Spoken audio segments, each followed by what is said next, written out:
Halo teman-teman semua, perkenalkan nama aku Gita. Aku di sini sebagai seorang ahli gizi. Di sini aku mau menceritakan pengalaman aku selama menjadi seorang ahli gizi. Kurang lebih 3 tahun setelah aku lulus dan struggling aku untuk mendapatkan pekerjaan. Kalau lulusan D3 itu nanti kerjanya kayak apa? Aku lulus tahun 2018, tepatnya bulan Agustus. Setelah lulus, aku di sini tidak langsung dapat kerjaan nih. Aku nunggu 1-2 bulan. Ada teman yang menawarin, kamu mau nggak ikut enumerator? Terus aku penasaran kan, enumerator itu seperti apa? Enumerator di sini apa sih teman-teman? Udah pada tahu belum enumerator itu apa? Enumerator itu kita membantu dosen dalam suatu penelitian. Jadi kita membantu mencari data, kita mendapatkan data, mengukur data, mengolah data. Setelah aku lulus, aku nggak berpikiran mau dapat gaji berapa. Yang di sini yang terpenting adalah pengalaman. Jadi enumerator itu bisa sampai kemana-mana, gantung penelitian dosennya itu di mana.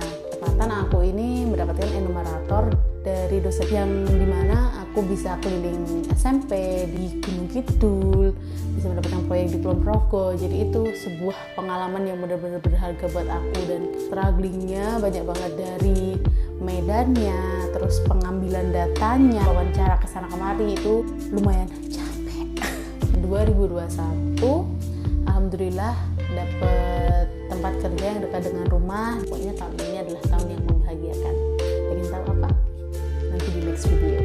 Pengalaman aku itu mengikuti berbagai macam ujian kayak seleksi administratif ini itu harus benar-benar diperhatikan sekali. Jadi jangan sampai ada yang kelewat ataupun keliru ataupun materainya tidak asli. Nah, maksud materai di sini juga sangat krusial ya, karena pengen dengan cara instan itu nyari materai di komputer terus ditempel. Nah, itu jangan sampai terjadi karena itu bisa fatal. Jadi kayak istilahnya kamu tuh nggak niat gitu loh mau kerja di situ, karena materai itu ada nomor serinya, jadi bisa ketahuan. Jadi jangan sampai kalian itu menggunakan materainya 2 kali. Jadi tetap misalkan dibutuhkan materai 2 ya kalian belilah materai 2, nggak apa-apa lah.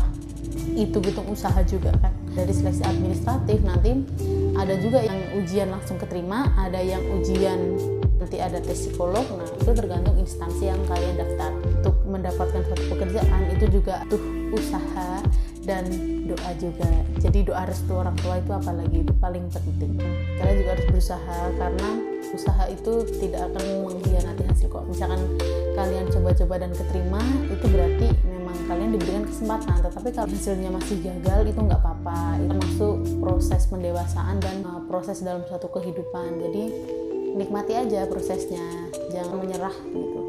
Kayak aku kok gagal sih kayak gini, itu juga wajar karena sebagai manusia juga nggak memungkiri memiliki perasaan ya. Jadi kalau kita merasa sedih, tapi jangan sampai sedihnya itu berlarut-larut. Udahlah sedih 2 minggu kayak gitu nggak apa-apa, tapi jangan sampai besoknya sampai nggak mau daftar pekerjaan gitu juga jangan. Jadi tetap diusahakan. Kemungkinan kecil orang bejo itu ternyata usahanya yang dulu-dulu bisa dipertimbangkan sampai dia menjadi orang yang bejo kayak gitu. Misalkan kalian diberikan kegagalan berulang kali, mungkin akan membuat kalian itu lebih kuat lagi. Jangan sampai kalian itu nggak percaya sama Tuhan. Jadi jangan sampai kalian itu bilang Tuhan itu nggak ada atau Tuhan itu jahat karena gagalkan kalian terus, itu juga jangan. Tiap orang itu pasti punya timingnya masing-masing. Jadi tetap semangat. Struggling aku di sini mencoba untuk daftar sampai Purworejo, sampai Klaten, sampai Semarang. Kalau belum waktunya mendaftar pekerjaan ya gagal juga. Jadi ya pokoknya usahakan yang terbaik lah. Ini kira-kira ada yang penasaran nggak berapa gaji seorang ahli gizi? Awal aku mendapatkan gaji pertama aku itu 600.000 loh, dikit banget kan. Padahal dulu dengar oh gajinya bisa sampai 2 juta, bisa sampai 3 juta, bisa sampai 5 juta. Tapi nyatanya ya cuman segitu. Setelah kalian lulus juga jangan berekspektasi bahwa fresh graduate bisa langsung dapat 5 juta, dapat 8 juta. Itu butuh proses sayang. Apalagi kalau lulusan D3 itu menurutku gajinya juga cukup, tidak lebih dan tidak kurang. Alhamdulillah lah ya, kita ngenum juga mendapatkan gaji segitu kan juga lumayan ya, nggak apa-apa, paling nggak adalah dapat gaji gitu, gaji pertama, dan itu bisa dikenang loh. Fresh graduate udah dapat 600.000, kalau menurutku ya lumayan, tapi ya itu tergantung masing-masing orang sih. Tapi prinsipku bersyukur sama Allah, dapatnya seberapa ya syukuri aja, karena mau usahamu seberapa banyak, tapi kalau yang di atas belum memberikan ya belum. Kisaran gaji yang lainnya itu tergantung instansi, gak bisa dikatakan oh gaji ahli gizi itu 5 juta atau 10 juta kayak gitu ya, nggak gitu juga.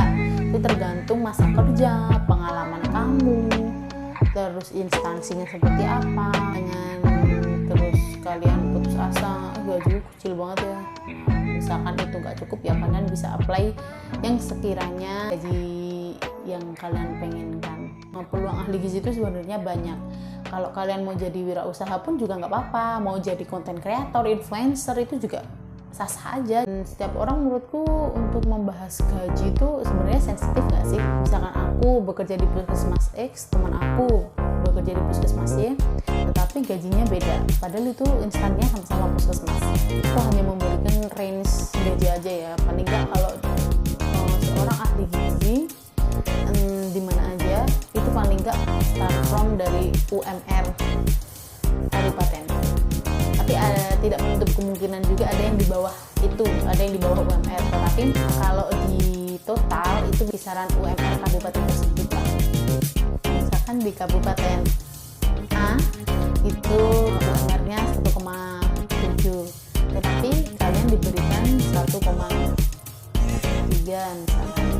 Sedangkan itu di bawah UMR. Nah, kalau kalian mendapatkan yang lainnya ya itu jasa medis ataupun tambahan yang lain, itu kalau di total paling tidak adalah UMR atau di atasnya.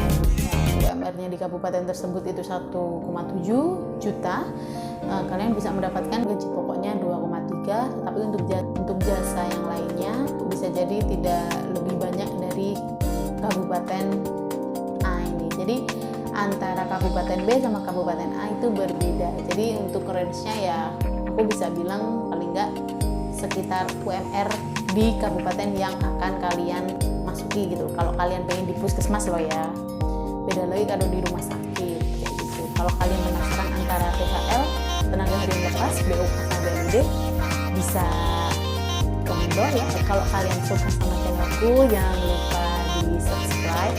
Aku nggak memaksa kok untuk kalian subscribe, itu hak kalian. Semoga bermanfaat. Semangat untuk yang mau masuk gizi, entah itu di Poltekkes atau entah itu di universitas swasta atau di universitas negeri, D3 maupun D4 ataupun S1, terserah kalian.